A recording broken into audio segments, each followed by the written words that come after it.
Hi friends, இந்த video வந்து நான் கண்டிப்பாக பேசியே ஆகணுங்க இந்த வீடியோவில்.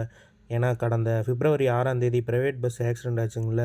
அதில் 2 காலேஜ் பசங்க ஸ்பாட்லேயே இறந்துட்டாங்க. குருராஜுங்கிற ஒரு தம்பி வந்து கேஜி ஹாஸ்பிட்டலில் அட்மிஷன் பண்ணியிருந்தாங்க.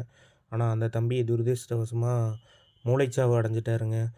தன்னோட பையன் மூளைச்சாவு அடைஞ்சிட்டாருன்னு சொல்லி தன்னோட பையனோட உடல் உறுப்புகளாவது மற்றவங்களுக்கு உபயோகமாக இருக்கட்டும்னு சொல்லி உடல் உறுப்புக்களை தானம் பண்ணிட்டாங்க. அதற்காக கேஜி ஹாஸ்பிட்டல் சேர்மேன், அப்புறம் வந்துட்டு பொதுமக்கள், பெற்றோர்கள் எல்லாரும் சேர்ந்து அந்த பையனுக்கு உயரிய மரியாதையோட அ அந்த பையனோட இறுதிச் சடங்க நடத்தியிருக்கிறாங்க. ரொம்பவுமே மனசு கஷ்டமா இருக்குதுங்க. இனிமேலும் இந்த மாரி விபத்துக்கள் நடக்காம தடுக்கறக்கு என்ன வழியோ அத நம்ம வந்து பார்த்து புரிஞ்சு நடந்துக்கணுங்க.